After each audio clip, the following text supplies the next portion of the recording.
My name is Rusty Westfall. I am the president of Final Wishes Advisors.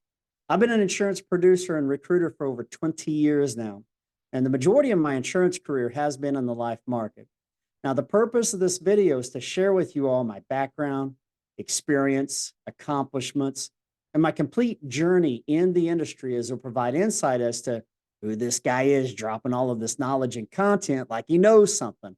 Well, maybe I do, but I'll leave that for you to decide. But just in case you do, be sure to like this video and subscribe to my channel.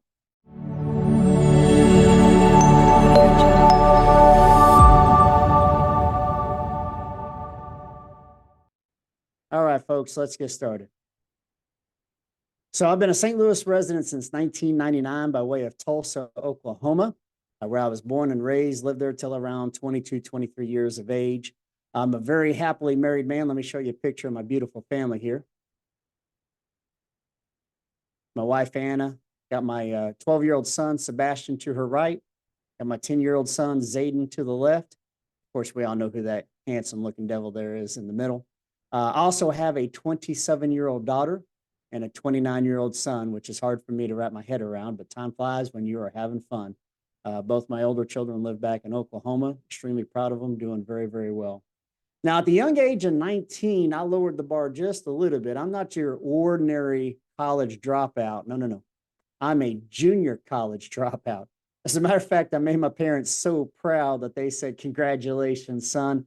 You're a man. It's time for you to start taking care of yourself." So the only thing that I really knew pretty well back then was people and customer service. And a lot of that was due to my upbringing.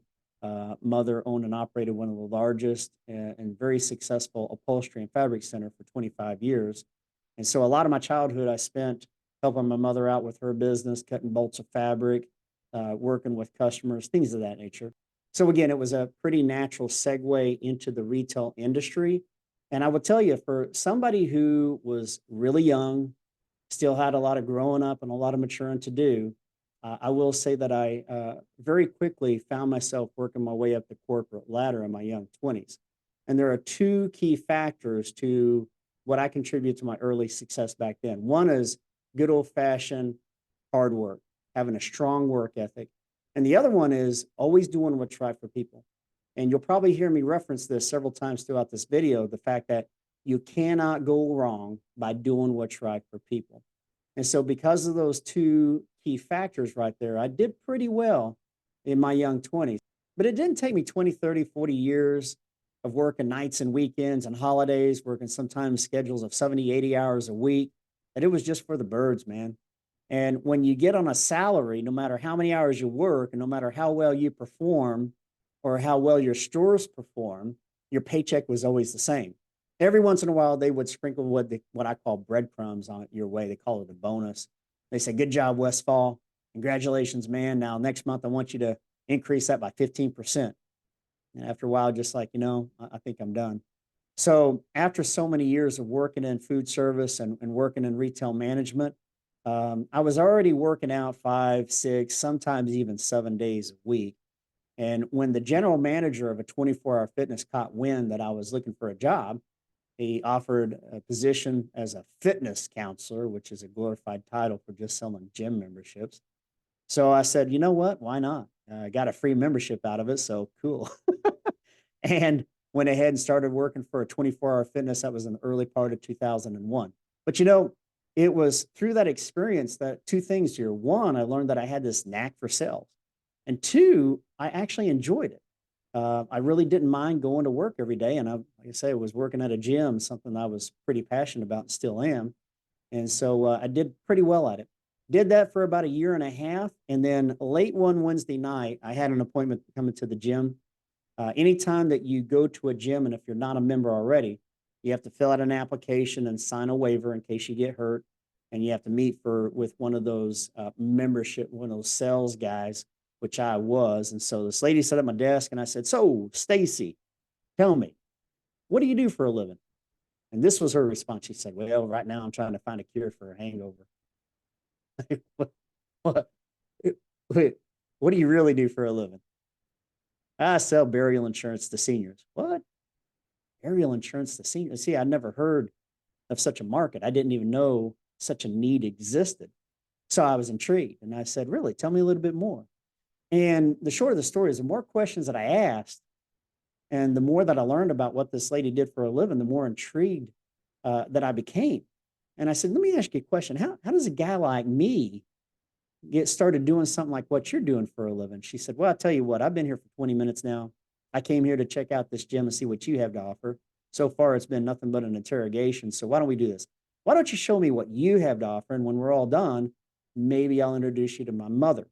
And it just so happened she was working for her mother who had her own final expense agency. And I said, Stacy, not a problem. I rolled out that red carpet and gave her the tour of my life. And when it was all said and done, she did exactly that. She introduced me to her mother. The next week, I went in for an interview and I got the job. So I was in the late part of 2002, passed all my licenses and officially started in final expense in January of 2003. There's two reasons, folks, why I pursued this profession. And number one is I love the concept. I really like that idea of being able to go out there and help fixed income seniors into small, simple, affordable policies to cover the last ride. So that way, when they died, they didn't leave that burden, that immediate burden on their kids. And I thought that was pretty cool. But number two, I saw how lucrative it could be. And I will be honest with you, since I was a young man, I've always had my head way up there in the clouds. I've always aspired to be something one day and make all kinds of bukus of money. And very quickly at that age, I was starting to think that that was a pipe dream because I was broker than broke at that time. But I saw this as a possibility and a potential of me doing something I could really enjoy, something I could sell at, and start finally earning the income that I've always aspired to achieve. And so I pursued it. And ladies and gentlemen, I've never looked back. Now, the agency that I worked with back then was a captive agency.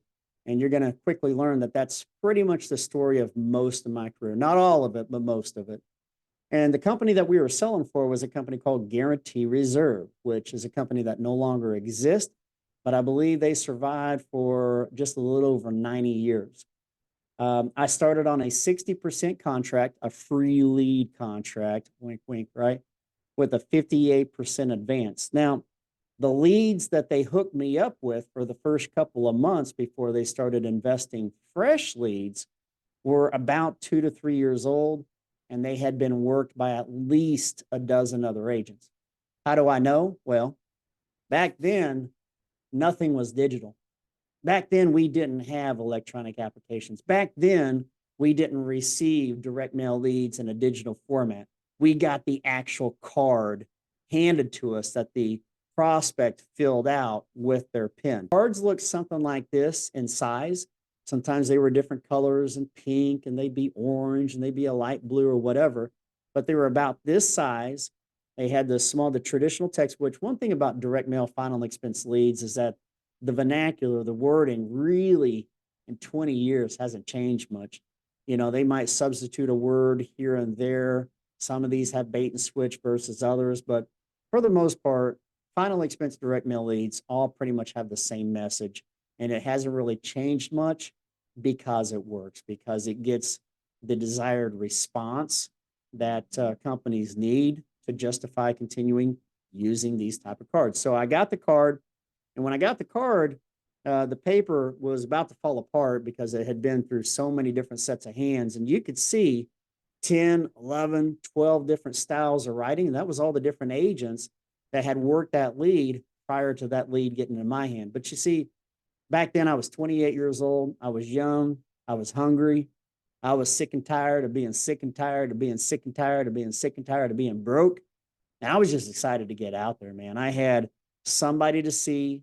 I had a door to knock on, and I had a belief factor. I was really believing in the difference that I could make. I believed in myself. I believed in my ability. So I just put my blinders on, folks, and I just went to freaking work. And I just went out there, started knocking on doors and shaking the trees. And check this out. Now, this is an urban legend. I have no way to verify this or validate it, but back then, Guarantee Reserve had an award called the Blue Jacket. And that Blue Jacket award, they awarded to any agent who submitted over $8,000 worth of premium in 1 week. Now, you guys gotta understand, the setting here is 2003. Now, back then, anything over a $3,000 or $4,000 week was pretty stellar. Today, you know, you see these some of these agents and agencies where they got producers doing 10, 15, sometimes $20,000 a week consistently. It is absolutely insane. But back then, a $3,000 week was pretty strong. And for the agents who did achieve the blue jacket, usually it took about 2 to 3 years before an agent, if ever, was able to accomplish such a feat. Supposedly, I was the first person in 82-year company history to do that in their very first week. And that's one of my 2 most proud, biggest accomplishments in my career. And so I won this big old huge Navy jacket. I had the big old Guarantee Reserve logo here. The thing was about 5 sizes too big. It literally fit me like a blanket. But I didn't care, man. It was a trophy and it was an accomplishment. And check this out. My very first paycheck was $2,805. If you see the run date, took a couple of weeks before I got my first commission check and statement. So this was achieved in the late part of January, and I got my first paycheck, $2,800. Here's the deal, guys. I was 28 years old. The most amount of money I'd ever made in my life, in my career, was $45,000 a year. So break that down. So to make almost $3,000 my very first week was just absolutely insane. Now, was every week thereafter that good, that strong? The answer is no. No, it was pretty much a slippery slope right after that first week. But I tell you what, I call it divine intervention, because after that first week, it proved 2 things. Proved, 1, the opportunity was real, the money was real, the income was real. And number 2, I had the ability to achieve it, right? So even when I had rough weeks, I had weeks where they weren't as good as other weeks, I always look back, and still till this day in my career, I look back to that very first week, and I know my potential, and I know the potential of this industry. So that's what keeps me pushing forward, keep pushing forward. You can't fail if you don't quit, right? And so there you have it. I also accomplished the 90-day Rookie Fast Start Award, which was something that was also pretty cool back then, and just did some really good things for the 11 months that I was there with Guarantee Reserve. Now, this agency that I started with, I very quickly learned and understood that I was always going to be nothing more than a personal producer. I still, till this day, when I look back, I don't understand why this particular agency, they did not encourage recruiting. They did not want nor encourage agents like me to go out and start recruiting and building teams of their own. That's just the way that that particular office was set up. So I knew that that was not a place that I was going to have longevity, but at the same time, I wanted to get established. I wanted to generate some income, pull myself out of this deep hole that I was in, and start making a name and get as much experience that I possibly could before I made a move. And it was October of that year, I received a phone call from a gentleman by the name of Ed C. And the moment that I got that phone call, I immediately recognized who his name, because he had came from the same office that I was currently working out of. And every Monday morning when we had our Monday morning rah-rah sessions and we would turn on our business and get our new leads, in that particular room, they had all these plaques surrounded of agent of the month for that particular year, agent of the month in January, February, March, and so forth, top producer this week, this month, this year. And this gentleman's name was plastered throughout 80% of this particular room. So as soon as this gentleman called me, my ears kind of perked up. I'm like, hey, Ed, I know you. Well, I don't know you, but I know of you. Yes, sir. What's going on? And he actually got my number from a client that I had sold earlier that month. She was content with the policy that she had, and she liked me as an agent. So she wasn't interested in replacing her policy or adding any more coverage. He was impressed by that. So he went ahead and got my name and number off the business card I left her. He gave me a call, and I agreed to meet up with him. 4 hours later, I knew that, man, if I was ever going to make a move, I needed to do it sooner than later. Because again, the money that I was making was more than I had ever imagined. It even exceeded my expectations. And I also knew that the longer I stayed where I was at, the more content I was going to be, and the more difficult it would be to leave that opportunity at a later time. So if I was going to make a move, I was going to do it right then and there. And so I did. For anybody who's new to this industry, or if you're looking into this industry as an opportunity and considering a career in life insurance or final expense sales, I want to point something out to you with this slide right here. Back then, I was driving a 1992 Chevy Camaro when I first started. This thing wouldn't even start when I turned the key. I actually had to pop the clutch. It was a stick. It wasn't an automatic. I had to pop the clutch in order to start it. I was in debt, pretty deep. I owed child support. I didn't even have my own residence. I was actually the roommate living with a friend who had his own house back at that time. It was hard. It was embarrassing. It was humiliating. But guys, when I saw this opportunity, my focus shifted to the opportunity. My focus shifted to the potential gain, not to the potential loss. I didn't play that what if game, guys. I didn't worry about, well, what if I don't sell?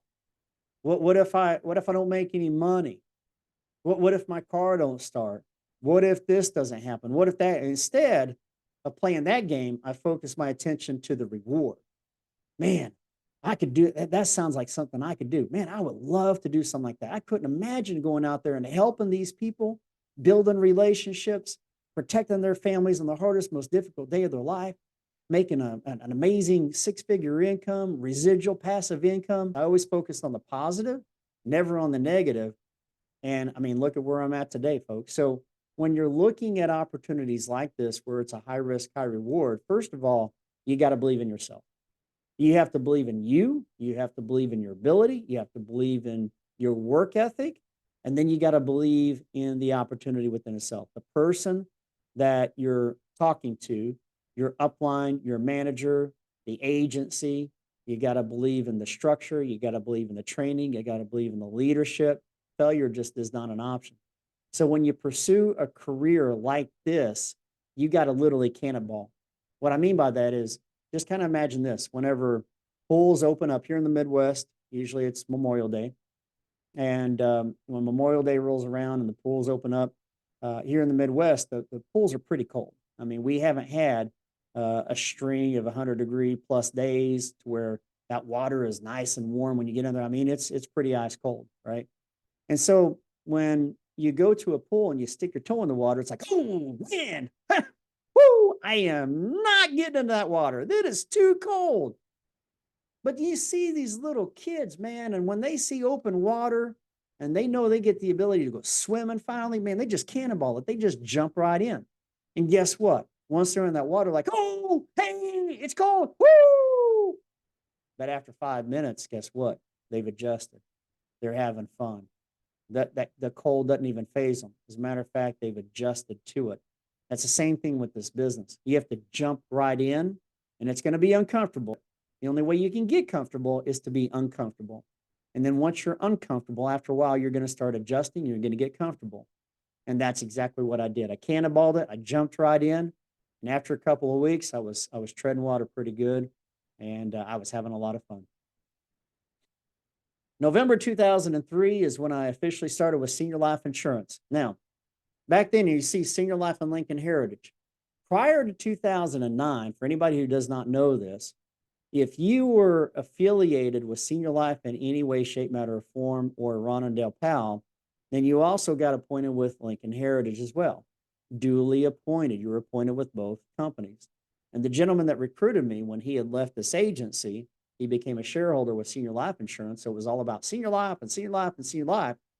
But he also said, hey, go ahead and get contracted with Lincoln Heritage as well. But all I knew for the first couple of years was Senior Life. That was the opportunity that was introduced to me. And so that was pretty much the only business that I wrote for the first couple of years. So when I first started with that, I was brought up on a higher contract because I was responsible for my lead cost.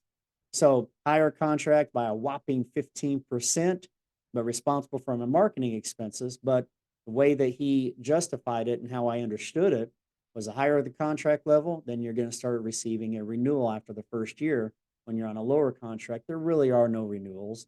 And that's still a fact today. So I understood that, and I agreed to come on board at a 75% contract.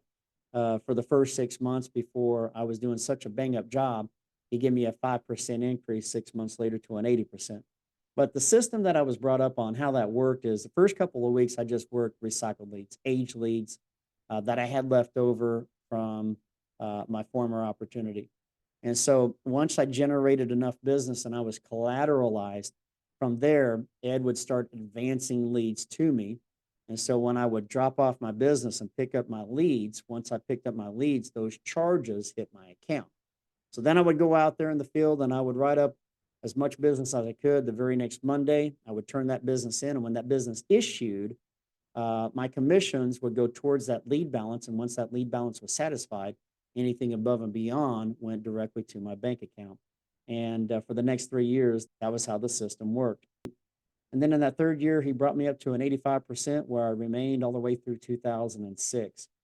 2004, my first full year with Senior Life Insurance, I had qualified and was inducted in the Senior Life Rolex Club. And to date, that's still one of my biggest, most proudest achievements.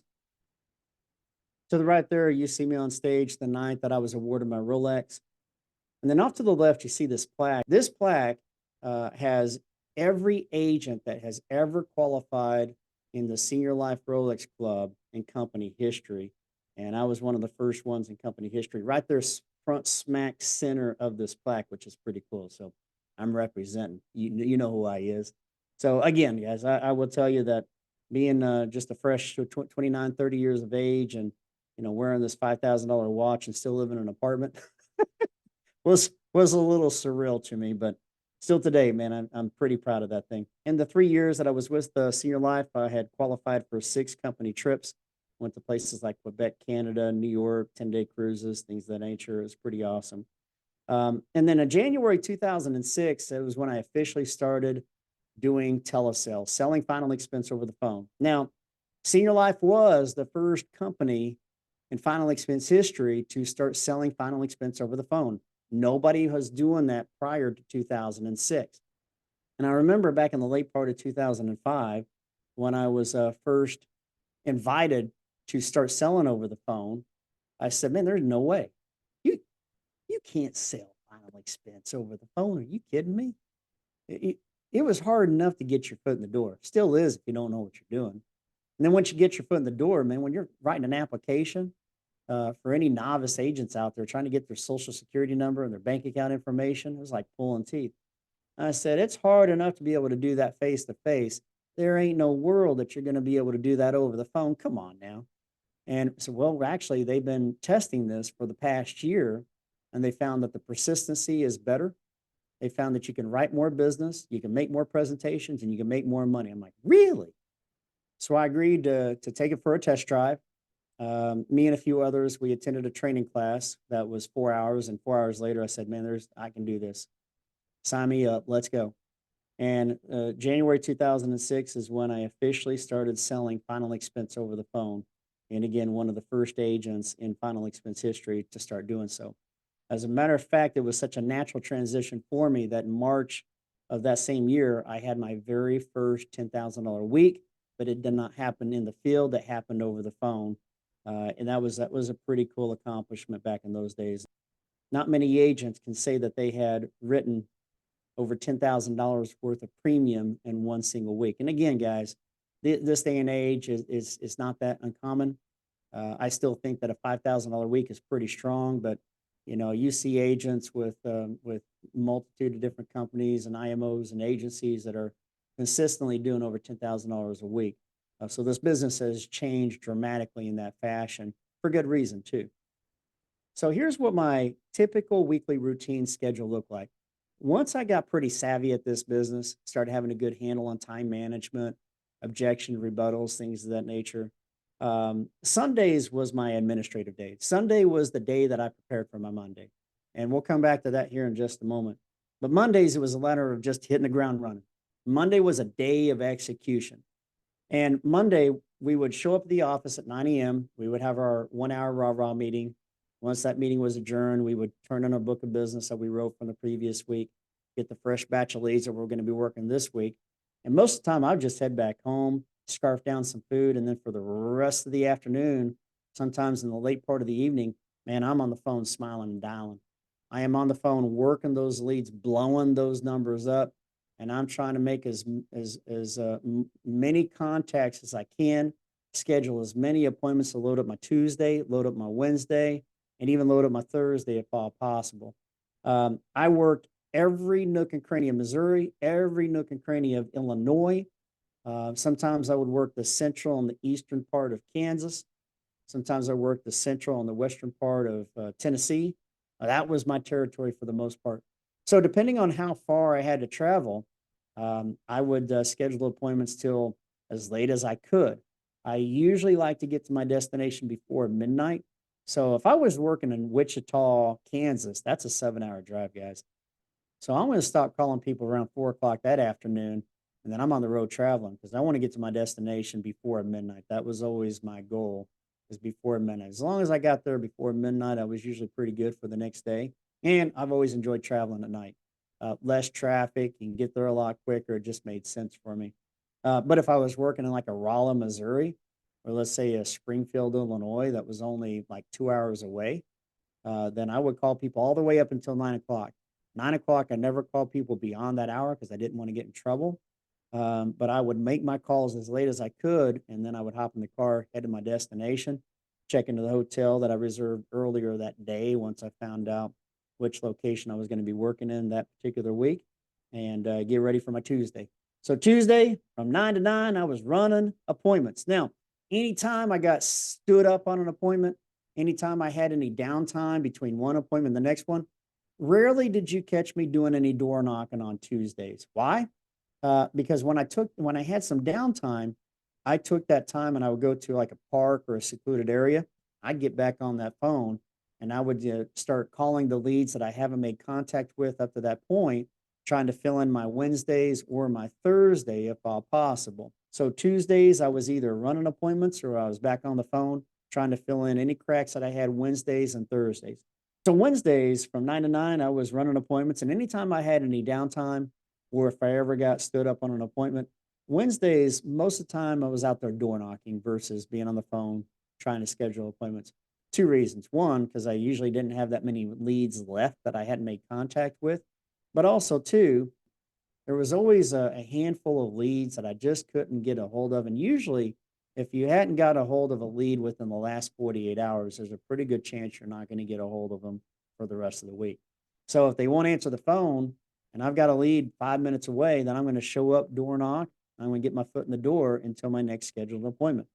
Thursday from 9 to 9, I was running appointments. And then when I got stood up on an appointment, or if I had any downtime, then I was just strictly door knocking. Because again, most of the weeks I was not in the field on Fridays or Saturdays. So there was no need to be scheduling appointments the following day or the rest of the week. Fridays, 50-50. Usually Fridays and Saturdays, I would take off up until Sunday. And then Sunday was my Monday. So on Sundays, because I knew I was going to be on the road the next week, that was the day that I would get packed. I would do my laundry, taking my dry cleaning. I spent a lot of time making sure my business was in good order, going through every application, make sure my T's were crossed and my I's were dotted, make sure I had signatures on all applications. I would handwrite all my thank you cards, make sure that they went in the mail Sunday night. And again, Sunday, by the time my head hit the pillow, Monday morning, I woke up and I just hit the ground running and it was time to go to work. So now I want to give you guys a backstory to what life was like selling in the field and selling over the phone back in the early years, because I promise you it looked completely different then than what it does now. Back then, we didn't have GPS units. Well, unless you could afford a big old $3,000 Garmin unit that took up the whole corner of your windshield. Most people couldn't afford that. That was luxury. So we use big old paper maps, right? Now, if you're working in the city, like a Kansas City, a Chicago, a St. Louis, you had a booklet map. Like, folks, when you're working out there in the rural pockets of America, you're using a county map. And you got a county map by visiting one of the local chamber of commerces. You would get there, go inside, get a free county map. And on one side, you had the map of the county. And then you flip it over and you had a breakdown of every city within that county, the city map, right? And so we didn't have GPS, we didn't have Google Voice, we didn't have smartphones. There were no route planner apps that you could download to your phone and you could plug in 30, 40, 50 different addresses. And then you could optimize a route so you could go from point A to point B to point C to point D in the shortest, quickest amount of time. We didn't have any shiny bells, whistles, any kind of add-ons to add value to our program or to the burial insurance policies. No, back then, we were just selling straight up burial insurance. We were going out there seeing the people, STP, shaking the trees and just selling yourself. Now, check this out. Selling over the phone back in the early years, it was crazy. Guys, we didn't have scripts. There were no proven scripts. We got a script that was about like 2 pages long. And I swear to God, man, it was like an 8-year-old had written that script. I mean, it was that cheesy. It was that generic. And supposedly it was an effective script, but I just don't see how anybody could have sold using a script like that because it was just so hokey. I mean, it was horrible, guys. So after making about a half a dozen calls using that script, I pretty much threw that thing in the trash. And that's one thing that I've always enjoyed throughout my career is, coming up with new scripts, new processes, trying new ideas, new techniques, things of that nature. So I must have written and rewritten hundreds and hundreds of scripts. There's no telling how many different scripts and approaches that I've tried over the years. Guys, we didn't have e-applications. Everything was a paper application. Selling over the phone, yes, we wrote business on paper applications. We didn't have any text message signatures. We didn't have DocuSign, no emails that would be sent to the client where they would click on a link and plug in the last four of their social and sign online or sign from their phone. There were no online phone signatures. Things like that didn't exist. Here's how we got the signatures. We would record it. So you would have to go out and you would have to buy a digital recorder, look something like that. And then right there in the middle, this was an actual device that we used. You would go to Radio Shack. I don't even know if Radio Shacks are still in business this day, but you would buy this device. This cord right here would go plug into the socket on your wall. That was your landline socket. And then your landline phone, that cord would plug right into here. You can't see on the backside, but that's where your actual landline would plug into. One of those ports would plug into the top of your digital recorder. So once you had made your presentation, once you had filled out the application completely using your PIN, then it was time to record the application. So you had a telesales recording script. You would click record right here. The digital recorder would start recording your phone call through your landline, and then you would just take them through that 10-minute process. Once you were done for the week, you would take all the recordings that were stored into your digital recorder. You would hook that up to your laptop or to your desktop device, and you would transfer all those files to your laptop or your desktop. From there, you would grab a blank CD. I bought them by the brick. I bought them like by cases of 100. And you would take a blank CD, put it inside that burner, and then you would burn those files to your CD. Once those files were burned to your CD, then you would flip the CD over. You would write your name, you would write your agent number, and then you would write the names of each and every client that was on that CD that you were including with the book of business that you were going to FedEx to the home office. So that Monday, when we turned in our book of business with the CD enclosed, they would overnight to the home office. They would process it usually by Wednesday or Thursday. Usually you get paid by Friday. So that's what selling final expense over the phone back in the early years, what the process looked like. It was not as simple as what it is today, folks. Now, in January 2007, I had decided I wanted to step into the financial services arena. I was doing exceptionally well selling final expense over the phone.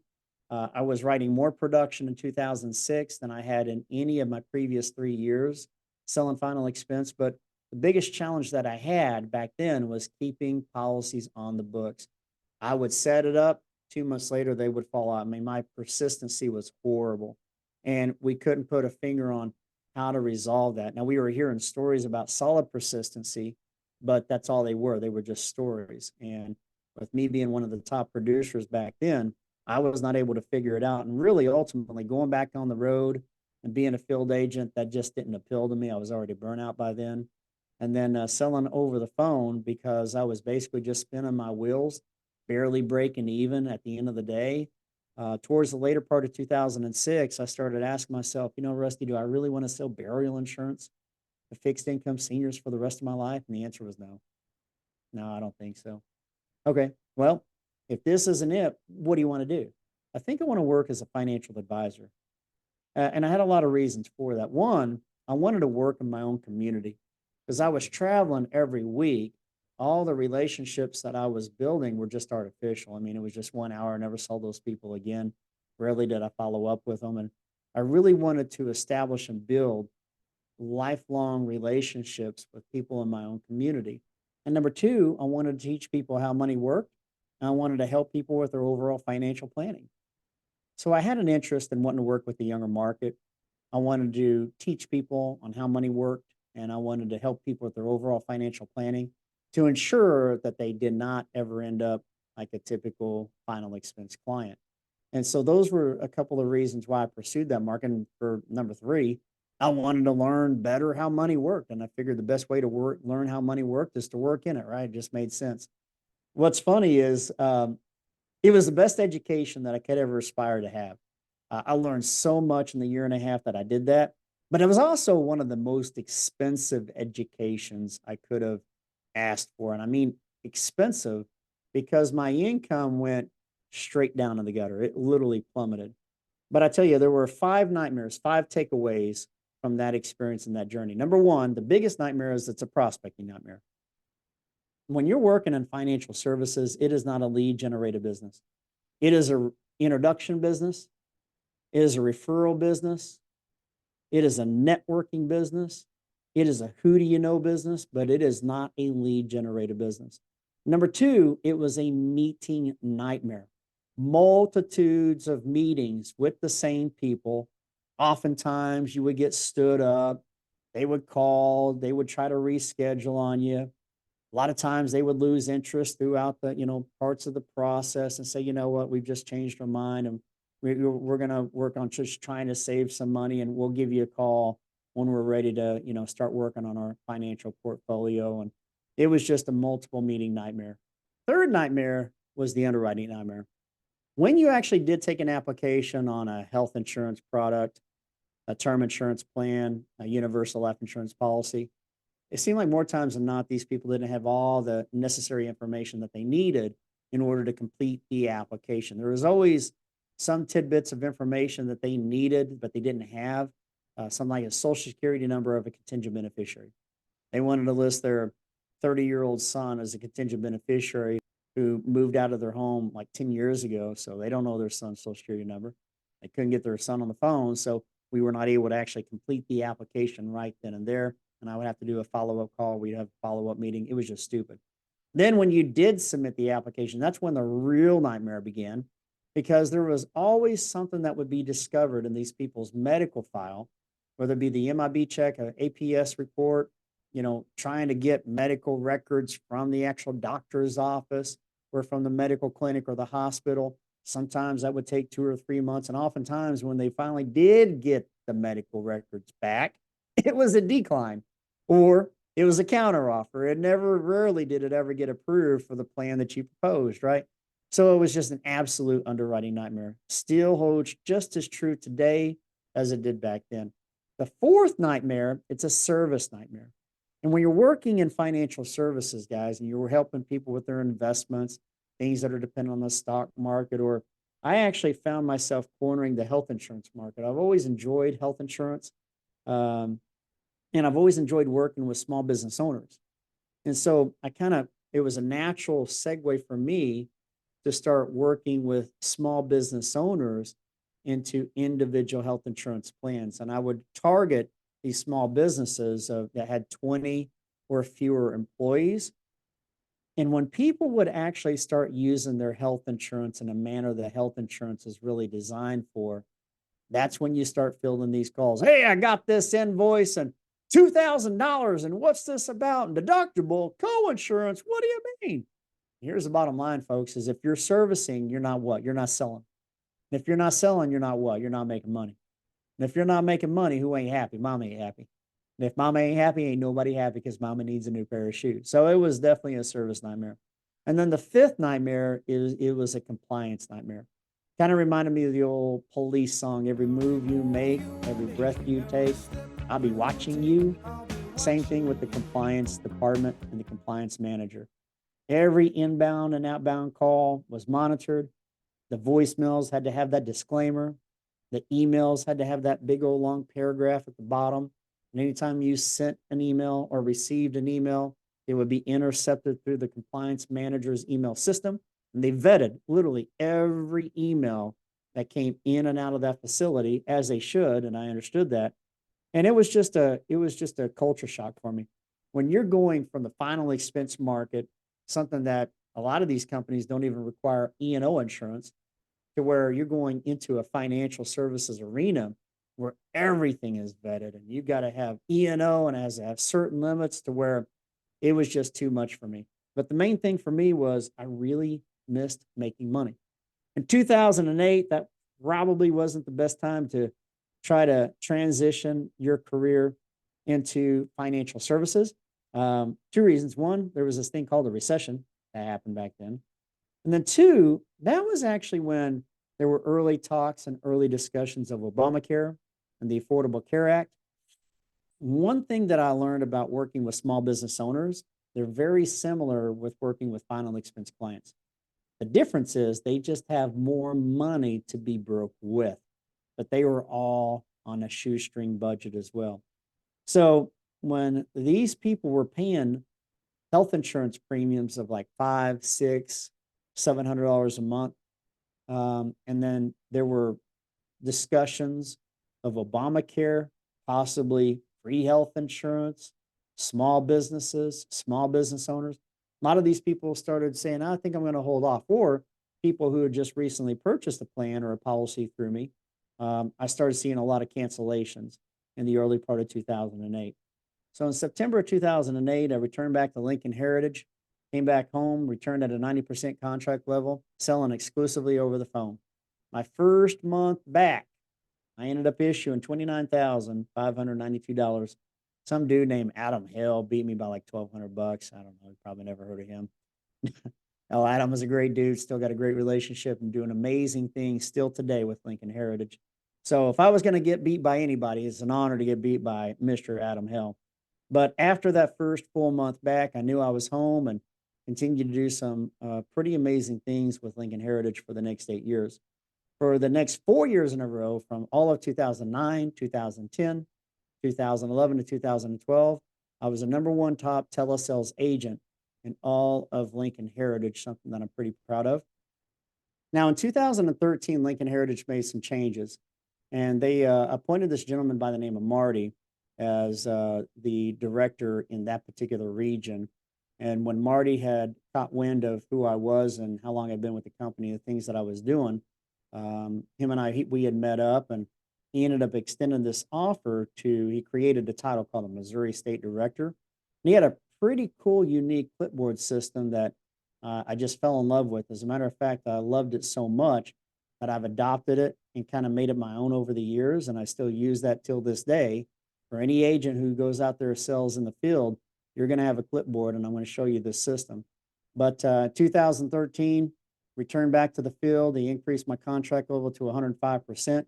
And I was the guy who would travel to Kansas City and St. Louis every other week. I would be the guy that would do the recruiting seminars, bring them on board. Then I would take them out there in the field and I would show them how it's done. So at the beginning of that year, we were basically at zero. And by the end of summer, we had already cracked $200,000 a month. So we were doing some pretty amazing things. Now, the way that Lincoln Heritage is structured is they have regions, so they have districts, if you will. And if you were in one state and there was another state that was not a part of your region or district, you couldn't recruit there and you can't sell there. And they still have those restrictions today. So back then, Missouri and Illinois were two different regions. If you were in Missouri, you couldn't sell or recruit in Illinois, and vice versa. Well, in the late part of that year, my wife and I had relocated over to the state of Illinois, and I had joined forces with J.R. Berrigan and Golden Memorial Started a brand new group from scratch January of 2014. And then within the first 9 months, we had already cracked 150,000. So if you think about it, going from zero to $200,000 in about 8 months, 1 year, and starting all over again with this many agents, 9 months later, you're cracking 150,000. We did some pretty amazing things back there. But one thing in life that'll never change is change, right? And Ron Powell and I, we've always maintained a great relationship since my departure with Senior Life in 2005. So periodically throughout the years, he would always touch base with me and ask me, am I ready to return? You ready to come back to Senior Life? And timing is everything in a person's life, both personally and professionally. And in the early part of 2016, he had caught my attention. So Senior Life was a completely different company then than what it was 11 years prior to that. They have made a lot of incredible changes. The addition of legacy assurance, which is a great concept. They had become very forward thinking with their technology, their policies, their procedures, their processes. And at the end of the day, it just made sense. So I agreed to return back to Senior Life May of 2016 as a regional vice president, and I reported directly to Ron Powell in Senior Life. And for the next 7 years, folks, I was responsible for all facets of building an agency. So agent recruiting, training, producing, developing agents, hosting and conducting recruiting seminars, lead ordering for field agents, direct mail distribution, so much more. It was a fun ride. It was an amazing ride. And I will tell you, when I look back at my career and all the 10 years combined that I was with Senior Life Insurance and all the years that I was with Lincoln Heritage, both those organizations are just class act organizations. But just like I said earlier, one thing in life that'll never change is change. May of 2023 was the time that I finally decided to go independent, broker myself out, and really serve people in the best ways possible and leave people in the best position possible. Now, prior to that, my mission statement was always leaving people in a better position than how we found them. But we all know that life insurance is not a one-size-fits-all solution. It's not.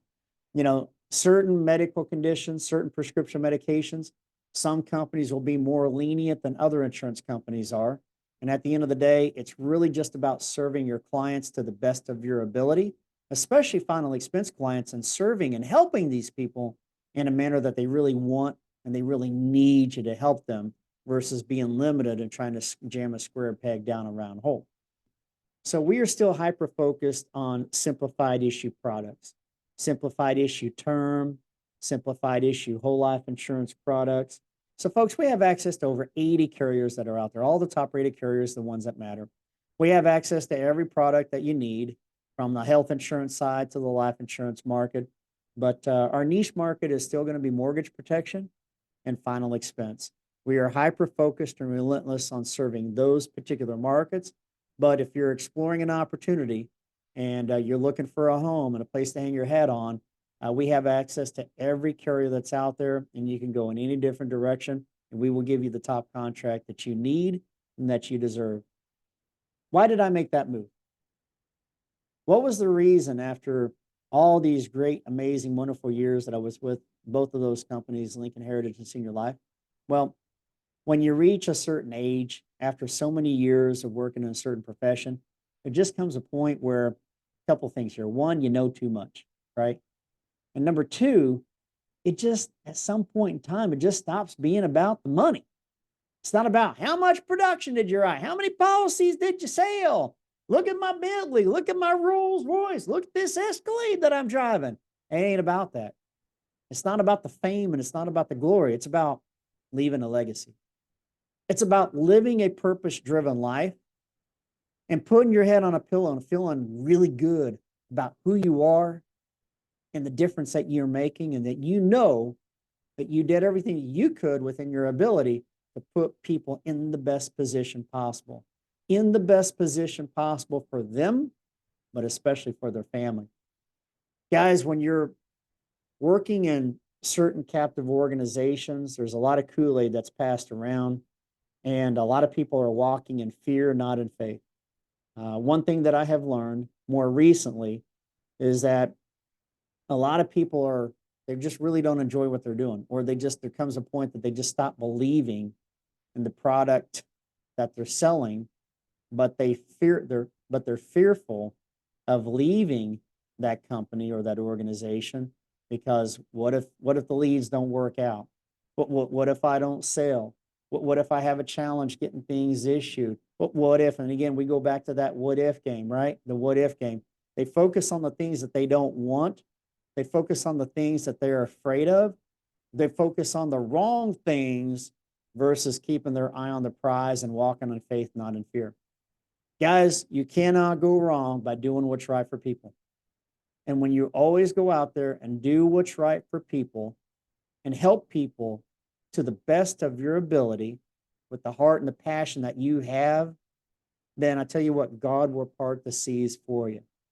Divine intervention will take place and you will not fail, as failure is just not an option. Guys, no more jamming square pegs down round holes. And when you're very limited in products or solutions that you can offer people, and then that little round hole that you're trying to place this square peg down, you don't need a hammer. You just drop it right in and it goes through like butter. So folks, we're living in a time now where information is accessible within seconds, right?